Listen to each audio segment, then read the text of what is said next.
For the first time, I have seen and heard Rigathi Gachagua talking sense and facts. Mr. Rigathi Gachagua, umerepresent watu wengi wa Northeastern.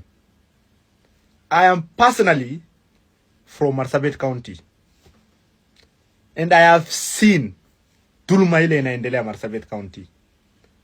I have seen ukora ile inaendelea Marsabit County. I have seen wizi ile inaendelea Marsabit County.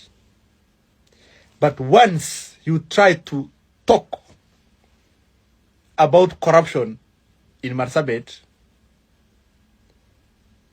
wanakukidnap, wanakutishia, they threaten you so that huwezi ongea. But reality is coming. Reality is here with us. Completely no development in Marsabit County. That is fact. Kama unakataa ati kuna development Marsabit, jitokeze tuone. Utuonyeshe hizo development ni gani na gani. Barabara ni mbaya, mashule ni mbaya, health sector ni mbaya. Hakuna maji, hakuna stima, and yet tuko na allocation ya pesa mingi kuliko county zingine.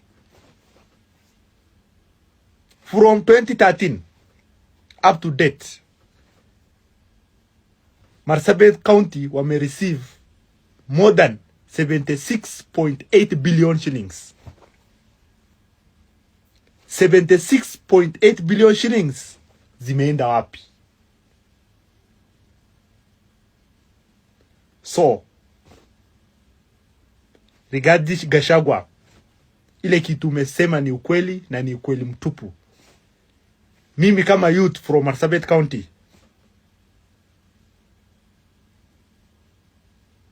na kuambia asante sana, umerepresent watu wengi, wale wamenyamazishwa, wale wame threateniwa ati wasiongee vitu kama hizo, but sai kila kitu imejitokeza. Thank you so much.